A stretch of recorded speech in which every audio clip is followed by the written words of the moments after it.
Hi, I'm Professor Goins. In this video, I'm going to take a look at the technique that you will learn in a Calc 2 class known as integration by parts. So here's the setup. This is an integration technique for integrals of the following form. My integrand consists of a product of two functions.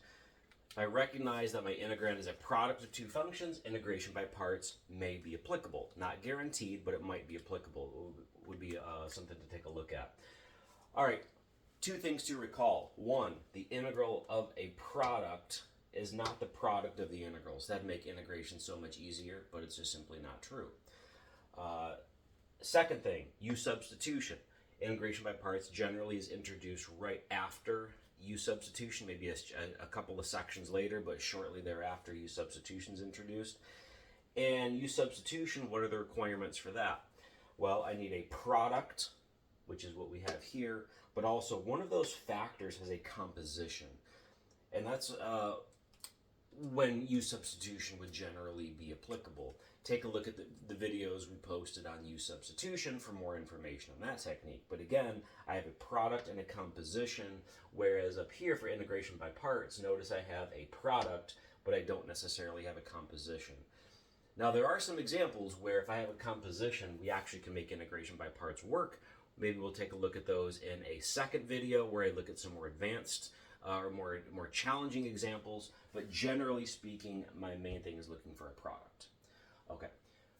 Well, in order to figure out how to integrate a product, let's look at the derivative counterpart and let's look at the product rule for derivatives. Remember that the derivative of a product is, again, it's not the product of the derivatives. That make calculus so much easier.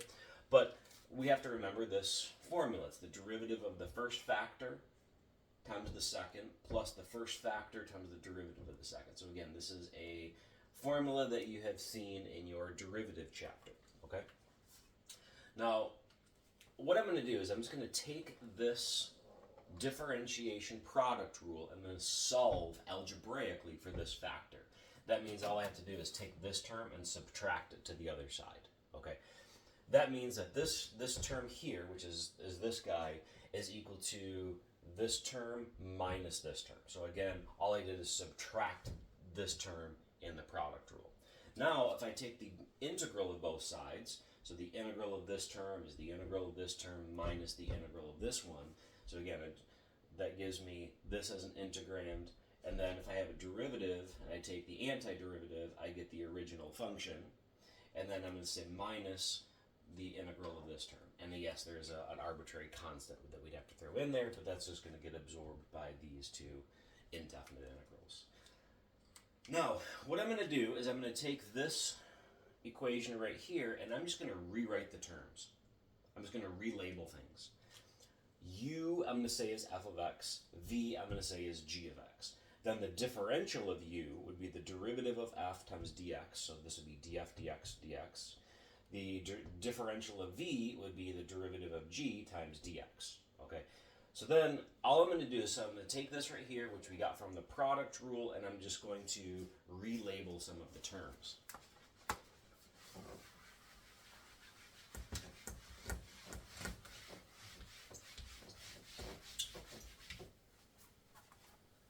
So if I relabel those terms, here's what I get.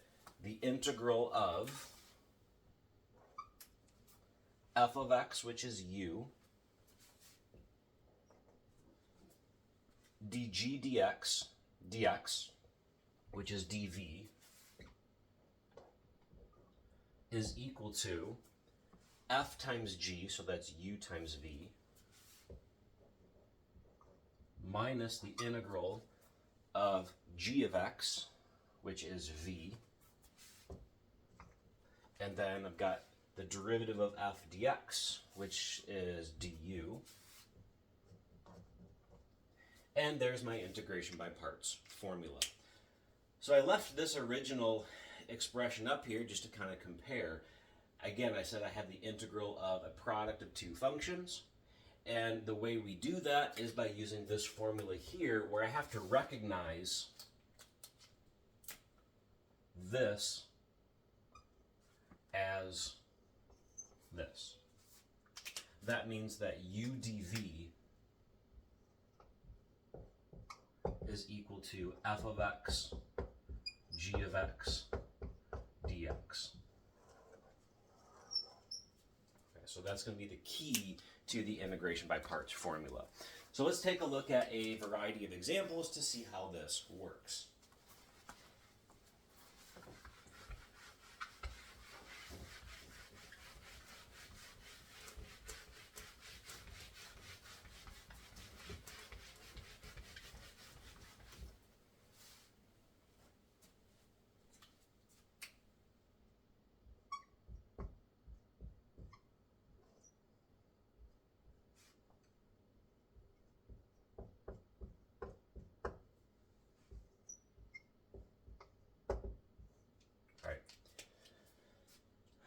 Indefinite integral, and I've got in my integrand, I've got a product of two functions. Okay, so that possibly means that's applicable to the integration by parts technique. Well, if I look at this box up above, what I have to do is I have to recognize x cosine of x dx as u dv. Okay, so that means I have to recognize x cosine of x dx is equal to u dv. So now what I have to do is I have to make some assignments. What's u and what's dv? All right, so how am I going to match this up with this? So here's what we do. I'm going to make this little chart here, and I'm going to say u is equal to, and then also dv is equal to. All right, again, this whole product has to be this whole product.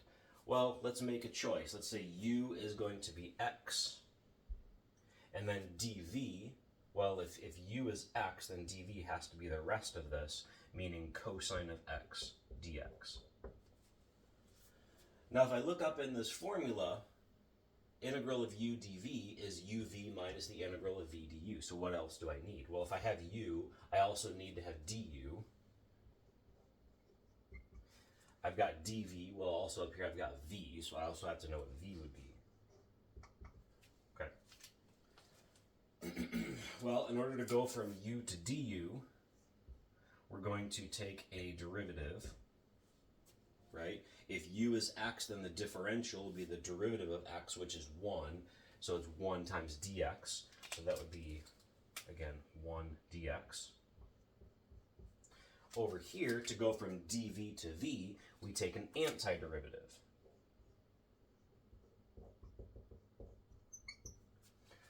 So what's antiderivative of cosine? That would be the sine function. Okay. So once I have this little chart of u, du, dv, and v, notice u and dv are what I started with, and then to get the other two terms, I take a derivative and then an antiderivative.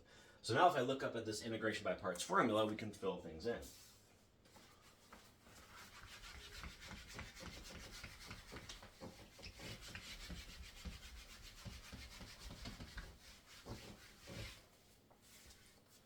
So this would be equal to,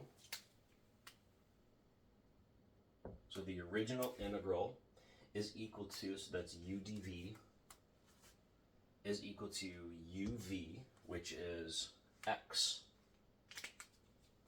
times the sine of x. So in other words, I take the product here. So here I take a product. So that would be x sine of x.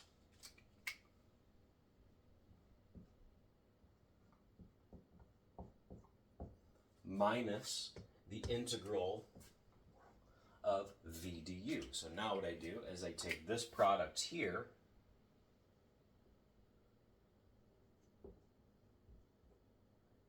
and integrate. So this way is a product, x times sine of x. This way is also a product, but I have to put an integral up front. So this would be minus the integral of v du. So it's sine of x times 1 dx.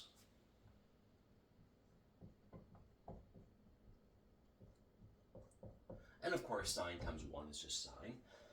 Now, notice that, so this first integral is equal to this expression right here. I still have an integral here, but here's the idea with really any integration technique, is to convert the original integral to a simpler integral. And notice the integral of sine of x is much simpler. This gives you x sine x minus antiderivative of sine would be negative cosine. It's an indefinite integral, so I get plus c, giving me my final answer of x sine x plus cosine x plus c. So that's the antiderivative of x times cosine of x using the integration by parts formula. Okay. You could check this, take the derivative of this, and make sure you get x cosine of x.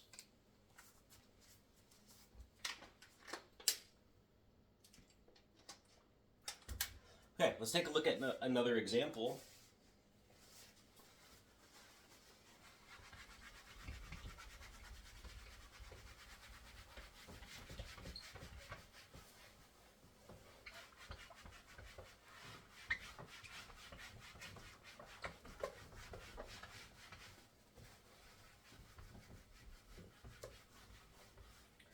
Normally I use a wet rag and then a dry rag, but that takes a little while, so I'm just trying it with a dry rag, and this is not really erasing very well.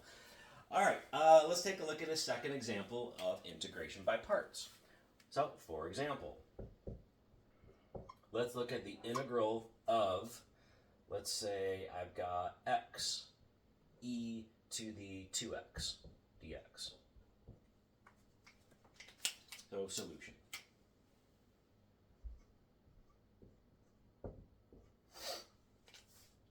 Once again, I have to assign u and dv.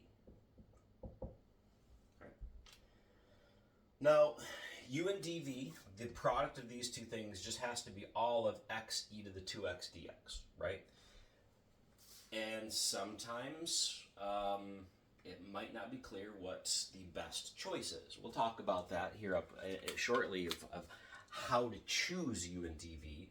But again, especially when you're first starting this, you know you're on your own, right? You're sitting at home, you're doing your integration by parts technique, and you have to choose. Well, what if you choose wrong?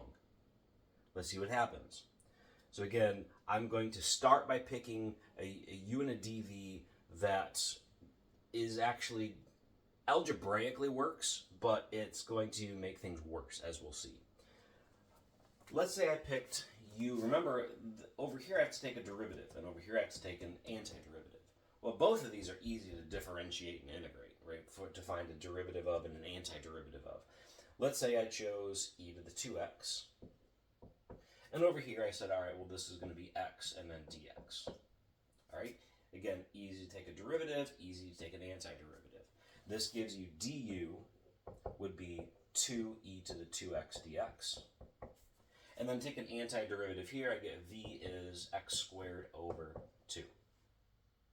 Okay? Now, using the integration by parts formula, this is going to be uv, which is x squared over 2 e to the 2x minus the integral of v du. So I've got x squared over 2 times 2e to the 2x dx. Of course, those 2's are going to cancel, but notice what I have now. This integral is x squared e to the 2x, where what I started with was x e to the 2x. So algebraically, there's nothing incorrect here, but this is not a good way to approach this, because what I did is I took an integral that we didn't see how to take the antiderivative of, ran through the integration by parts formula, and came up with a worse integral. Worse in the sense that it's harder to integrate. So therefore, we go back through this and we say, okay, so again, if this happens in your homework and you're like, okay, well, this integral's harder than the one I started with, go back to your choice and let's try a different choice. All right, so let me leave that up there and so we can compare.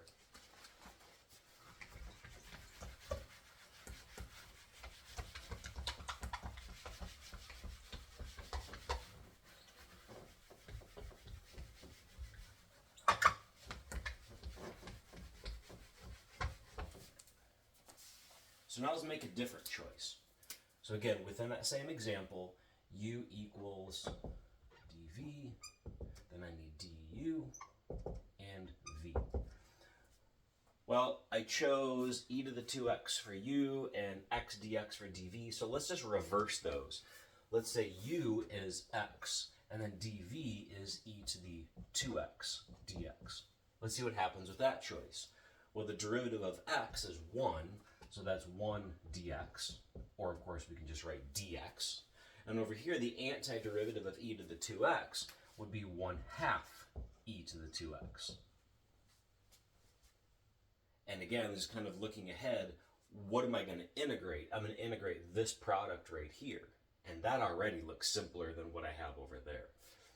So this would give me, using the integration by parts formula, uv, so again, product here, so x over 2 e to the 2x, minus the integral of 1 times this, so 1/2 e to the 2x times 1 dx, and again, I can just write times dx.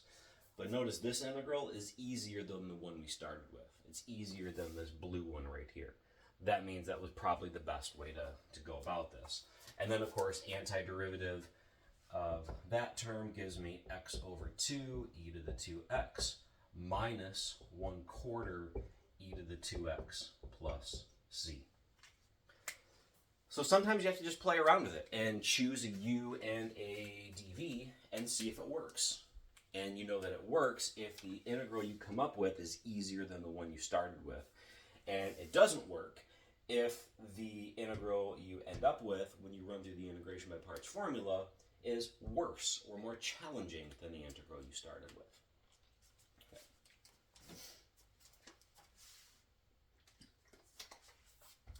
Let's take a look at one more example.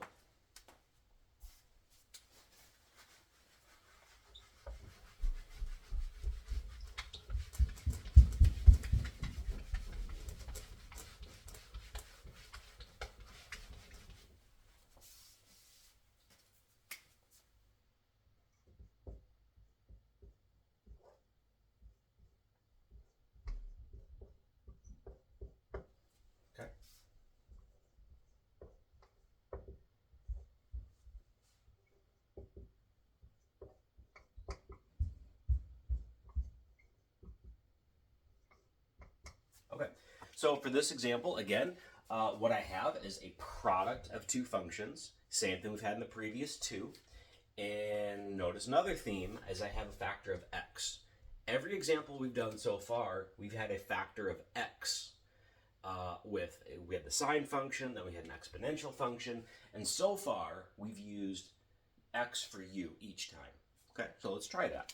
So that means u is x, and then dv is log x dx. Okay, so let's go with that. If u is x, then du would be 1 dx, or just dx.